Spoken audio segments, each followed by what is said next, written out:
헌법학자가 분노를 드러내고 있습니다. 내란 재판부 이거 나치 재판소를 연상시킨다. 무슨 내란 재판부죠? 이게 나라냐 도대체가. 법치국가냐 이게 도대체가. 탄식이 터지고 있습니다.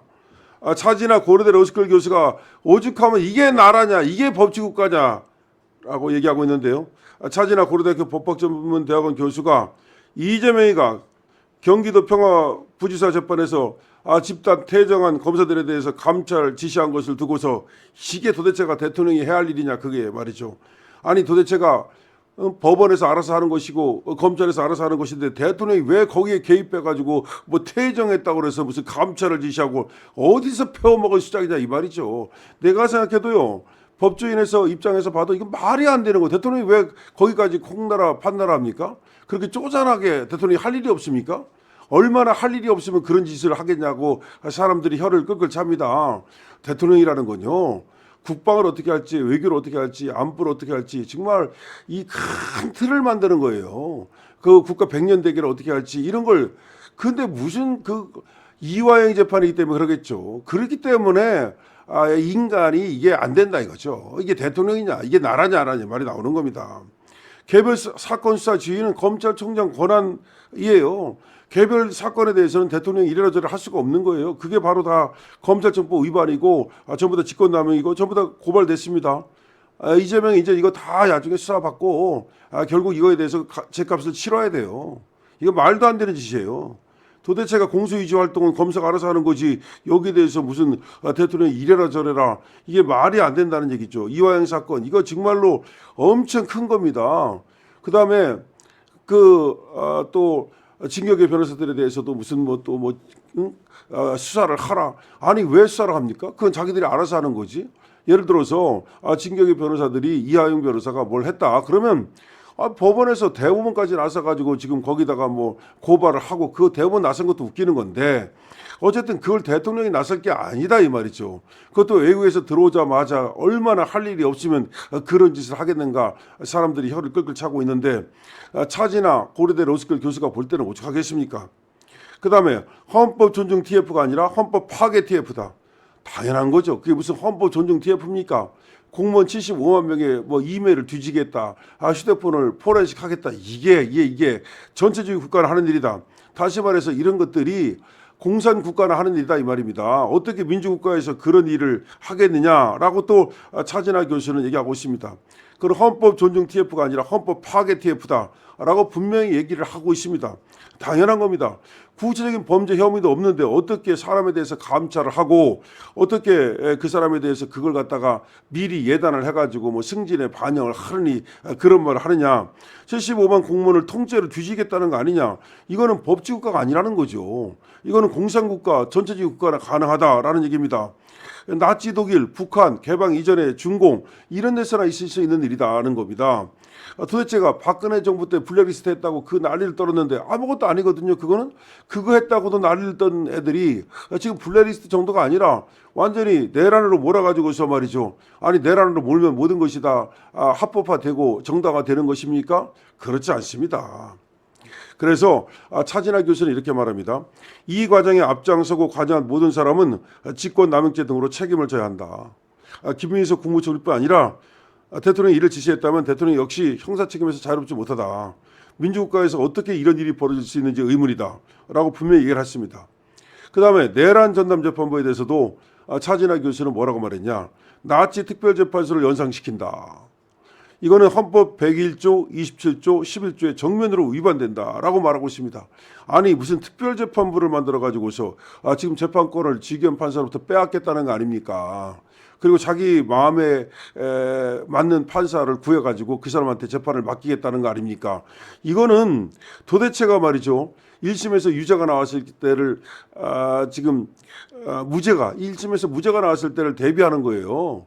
1심에서 무죄가 나오면 2심에다가 완전히 자기 사람 딱 심어가지고 그러니까 지금 특별검사 심었듯이 시다바리들 심어가지고 유죄 만들겠다.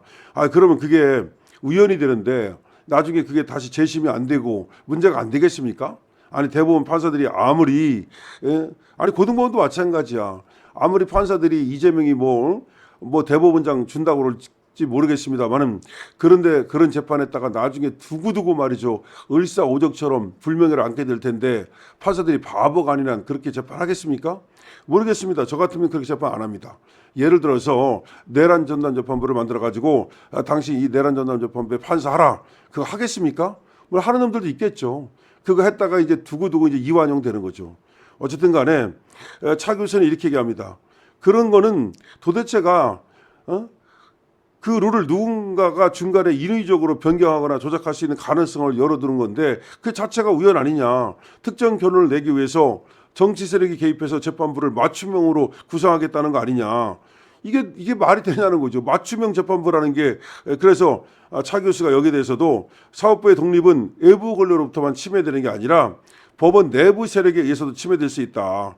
이번 사안은 정치 권력하고 사법부 내부 일부 세력이 함께 재판의 공정성을 훼손할 수 있는 매우 위험한 구조다.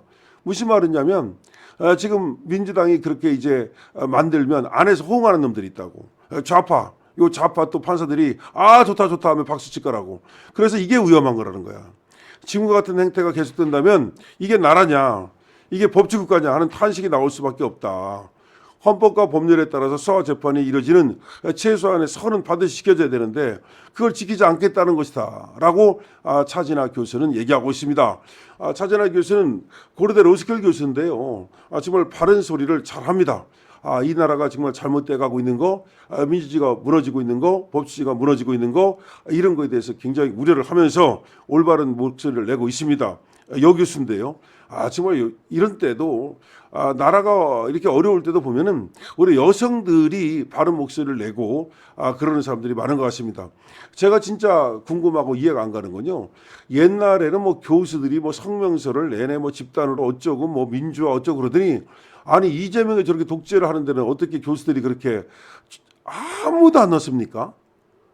그다음에 차진아 교수같이 이렇게 가끔 나서는 교수들이 있긴 하지만 어떻게 서울대 또 연세대 고려대 뭐 다 마찬가지입니다만은 이 학교별로 이런 독재 타도에 대한 성명서가 안 나옵니까? 정말 나라가 망하려니까 옛날에도 그런 말이 있죠. 도둑을 당하려면 개도 안 짖는다는 말이 있는데 나라가 망하려니까 개도 안 짖는다. 교수도 안 짖는다. 뭐 교수뿐만 아니라 지식인들 하나 성명서가 안 나와요. 참 이해할 수 없는 일입니다. 이게 대한민국의 국운이 여기까지인가라는 생각을 하게 되는데요. 또 여론조사를 저는 믿는 것은 아니지만 어떤 여론조사를 보면은 이재명 잘한다가 뭐 70%가 나왔다, 뭐 진보 진영에서는 90%가 나왔다. 아니 지금 여기 북한입니까? 90%가 나오게? 도대체가 이해할 수 없는 일이 벌어지고 있는데 어쨌든 간에 대한민국 망조가 되는 건 분명하다. 그런데 여기서 이제 대한민국 망조가 된 걸 2030, 102030 여기가 이제 깨어나고 있기 때문에 여기서 과연 막아줄 것인가? 이걸 막아준다면 그게 대한민국의 이제 운이 그래도 다하지 않았다. 그런 것이고 여기서 이제 막지 못한다면 대한민국 운이 여기서 끝이다. 그러니까 중국보다 더 잘 살았던 잠시 반짝했던 거 아마 역사에서는 잠시 반짝한 시대가 있었다.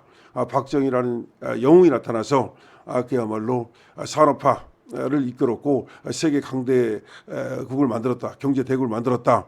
그러나 좌파들이 들어서면서부터 문재인, 이재명 이런 것들이 들어서면서부터 나라를 말아먹었다라고 역사가들이 평가하겠죠. 그런 생각이 들어요. 만약 사마천이 정말 살아 돌아온다면 이 사태를 어떻게 평가하고 기록할지 말이죠. 지금 차진아 로스쿨 교수가 이재명이 하는 행태에 대해서 말이죠. 탄식하고 있습니다. 분노의 탄식을 하고 있습니다. 그러면서 이게 나라냐라고 지금 울부짖고 있습니다. 여러분들은 이 사태에 대해서 지금 어떻게 생각을 하십니까? 여러분도 뭐 분노가 지금 여기까지 지금 끌어오르고 있죠. 그리고 어떤 분들은 말이죠. 정말로 이거 그대로 나라가 가다가는 나라가 망할 것 같아서 잠이 안 온다라는 얘기들을 합니다. 당연합니다. 그렇기 때문에 이렇게 또 목소리 내서 그래서 여러분들이 12월 3일도 여의도를 덮은 거 아니겠습니까? 아직은 말이죠. 큰 거대한 물결이 일어나지 않고 있는데 그러나 커다란 물결도 조그만 물결이 합쳐져 가지고 큰 물결이 일어나는 겁니다. 여기저기서 지금 물결이 일어나고 있습니다. 이재명 정권을 타도해야 된다는 지금 그런 물결이 일어나고 있는데요. 이제 집채만한 파도가 결국 이재명 정권을 덮치게 되겠죠.